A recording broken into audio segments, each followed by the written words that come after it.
Kurt Volker in for more on this. He's the former U.S. ambassador to NATO, and he's, I believe, live from Kyiv as well.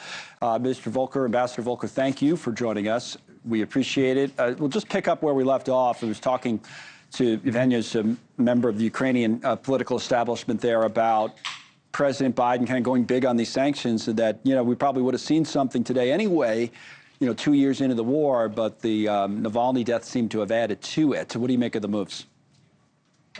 Actually, I came to the opposite conclusion myself. They said they would have a substantial response to any death of Navalny in prison. And then they had planned all of these additional sanctions to go along with the second year commemoration, if you would, of Russia's full-scale invasion of Ukraine. Right. And so they went ahead and issued the same package that they were already planning to do anyway. Well, then, without any clear indication that this is additional because of the death of Navalny.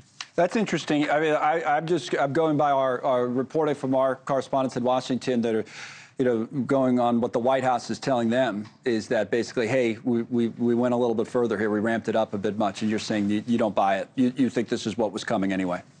I think this is what was coming anyway. Yeah. I think they've adjusted the talking points to say it's also because of Navalny now, but I think they were planning something anyway. Okay, that's interesting. And you have the experience there. You've dealt with this and seen this for many, many years.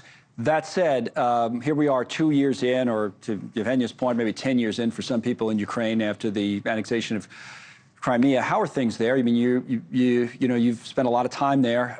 Is this a country that can withstand much more of this? Yeah, well, I've been in Ukraine for about the past 3 days. I've talked to a lot of people now. It's a very interesting and mixed picture.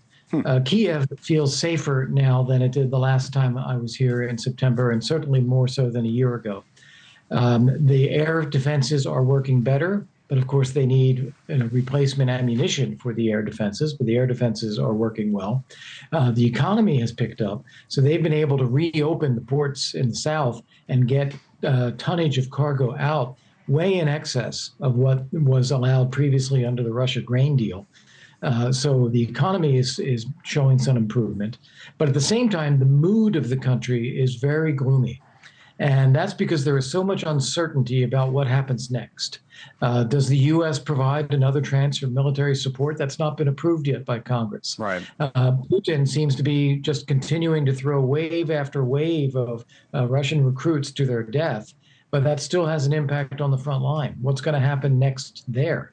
What's going to happen with budgetary support from the European Union? We got this 50 billion euros through in January, but that's only going to last a certain amount. And what's going to happen after that? So the uncertainty here is really causing people a lot of concern. You know, one of the things we mentioned in our previous conversation was whether, and we can bring this map up again showing Russian control such as it is, and Donetsk and the other parts of Ukraine that Russia's taken control of there, there's anywhere the Ukrainian leadership, President Zelensky and others, are anywhere close to a conversation about some sort of a negotiation that gives up any land. You hearing anything about that, or is that still completely off the table in their mind?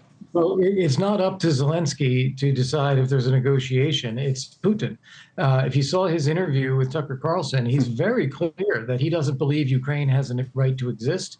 He doesn't think that there is actually a separate Ukrainian people or national identity. Right. He refers to it all as Russian lands. So he's on a warpath, and he believes that he sees weakness in the West, and he thinks he can continue fighting. So there isn't a whole lot Zelensky can do other than defend himself. Ambassador Volker, thank you for your perspective. We appreciate you coming on today with us. Thank you. Thanks so much for watching. Just go to joinnn.com to find NewsNation on your television provider. And don't forget to click the red subscribe button below to get more of NewsNation's fact-driven, unbiased coverage.